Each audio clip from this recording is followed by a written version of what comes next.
But it's a good method, isn't it? Yeah. So, first of all, what's your name?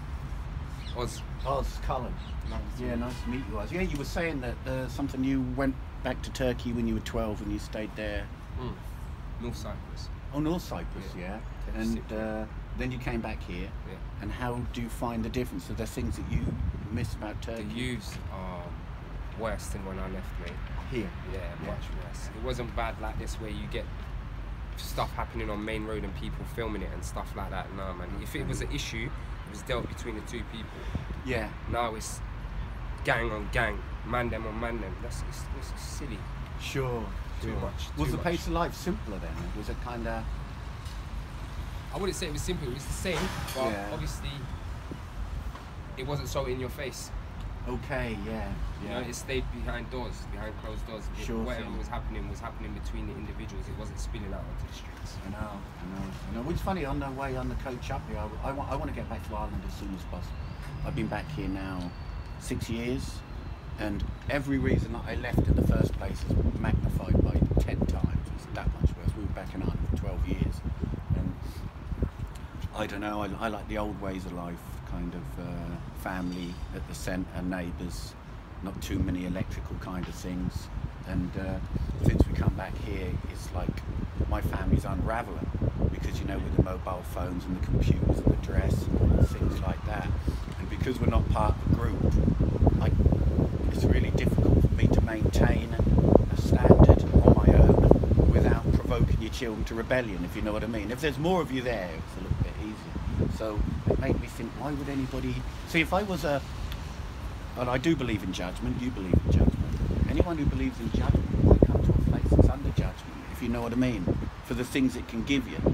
The good education, the health. I mean, I'm not saying they're bad things, but the price that you pay, you know, and as MistaRax knows with the transgender kind of thing, that now in 2019, I've got to squeeze it in, MistaRax, if you don't mind. 2019, it's going to be compulsory in primary school education to teach transgenderism. Now, on Judgment Day, you know this and I know that. If I'm saying to my children... Sorry to stop you. Go on. It's Adam and Eve, not Adam and Steve, blood.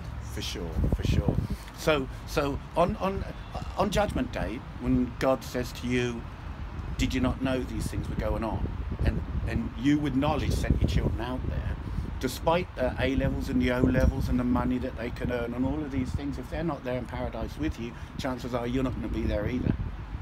So yeah, it's yeah, if I can get some money together, I just want to get there. I live in an old cottage in the middle of nowhere with a few chickens. But have you got a gramophone? I did actually. Oh. You know what? When we were living in Ireland, still listen to the wireless. No, we had to leave everything there. We had a health issue with one of my daughters, and that's why we had to hightail it out there, and then we had to sell the farm.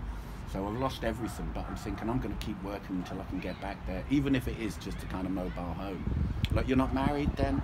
I was, but I'm divorced. Children? 2. Girls? Boy and a girl. Boy and a girl. How old are they? One's 4 and the other's 2. Okay. Do you see much of them? Anything of them? How does that make you feel? Like shit sometimes. Yeah, yeah. Do you mind me asking, that obviously isn't your will? Yes. It is your will? Yeah. Okay, I won't even pick, but, you know, please God, he can work things round to put you in the place you should be with your children. And no obstacle he can't undo, and you know, and he knows that's where you've got to be. Especially in what's coming. Maybe he's preparing you. And this is a purification you're going through, so he can say, now you can be some good. You know. Absolutely. Have you got family in Turkey? I've got family in North Cyprus. And I've got some in mainland Turkey as well. Okay. Yeah. And over here, none of them came over when your family? So my aunts, uncles, one of them migrated back. So I've got a couple aunts here. Right, in London? Okay, so do you see them? That's what I was trying to get at. Have you got any family network? Not really. Okay, that's tough. You know, not to have extended family is, yeah, really, really difficult. But, you know, what are you hoping to happen today then, Oz?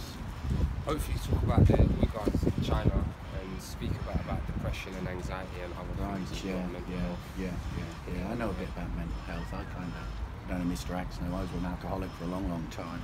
And the drugs and all the rest of it, doing as many sinful things as I could. wages of sin is death. You feel it, don't you? And then the depression, the panic attacks, all of this kind of thing. So the thing that turns you that way is the medicine. So you're getting worse and worse and worse. But did you ever think about killing yourself? I tried to. You actually did, you tried to. Yeah, yeah. No, I thought about doing it a good few times. But by the grace of God, they're still here. And yeah.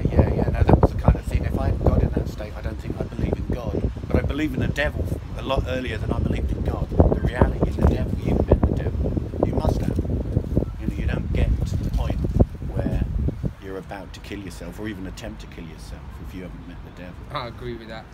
You know. I agree with that. It's funny, the devil wants you, he wants me, he wants MistaRax, and he wants most of the people who believe in judgment who are watching this video. But at the same time, God wants you, you know. And I think the thing with me was when I was going to kill myself, I'd been so... Do you know what it is for yeah, me? go on, yeah. God wants us out of love, whereas Satan don't want us for love. No, he wants us out of hate in his heart. That's right. And he wants you for fuel. He does. And you know what? He's fire, Reggie. Yeah. And he wants you and me, or when I was completely lost, to bring as many people down that elevator as well. That's what he does. And that's how gangs can often work, without them realising it. If the devil's got them going, a few of the leaders in the right direction, they will get as many people down. That's like someone, you know, I remember being in a place and being offered heroin. And by the grace of God, I didn't take it. But I know the devil wanted me to take the heroin. I don't think I'd ever got out of that, you know? I remember I was up there. It was a bad part of town, or prostitute something. I'd have been drunk for a long time, about 15 years. And I was given in to nearly, in fact, I didn't even have the will to not give in. I give in to everything and anything if it was offered to me. Have you ever been in that position? Not really, man. Not really, okay. Yeah, well, you obviously had your own personal demons to battle. But the message of hope that God could give to everybody that's watching, he uses the darkest things in our life to be the foundations of our faith. We build on the darkest things, not on the best things. That's our foundation, because we build up from it. The worst things in your life are the things that show you how you stand in front of God. And that it took me a long time, because God speaks to us in hindsight. We don't realise it then and there, but maybe a few years later you'll think, you know what, that time or that person that influenced me for the good, you know, I'm sure God must have sent him, you know. But no, I wish you well today. And how are you doing with your personal battle, as you said, with the mental illness? You don't need to be too personal on the camera. I'm fighting it. Okay, is it you or you getting? I'm gonna take over it and beat it. You will do. Yeah, you will do. You know what? I think. Have you got beads? Do you use beads? Beads? No, I'm gonna get some soon. You know what? I found that by saying prayers on your prayer beads gives you distance between the temptation that's trying to get your attention, and getting some distance between you and that temptation. And that's why I would. There's a thing that's called the Jesus prayer, but it's a Russian Orthodox prayer, and monks used to recite it hundreds and hundreds and hundreds of times a day. And then I remember someone saying, you know, after a while that keep in your mind if you know, don't concentrate on it. And what it did, it suffocated a lot of the temptations that were in front of me. So I don't know, obviously you have your own Muslim prayers, but prayer recitation and the peace that it gives you and the focus it takes away from where Satan wants your attention. I mean, even if you spend the next year sitting out on a hill somewhere just praying and praying and praying and praying, I could recommend it. You know, get yourself some prayer beads as soon as you can. Find a personal prayer.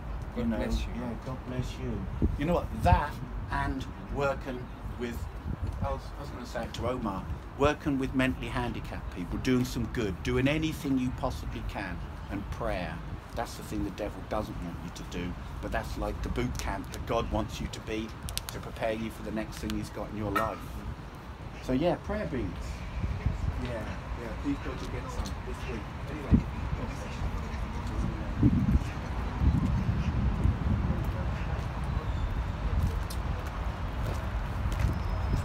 What? First one in the park, Dad?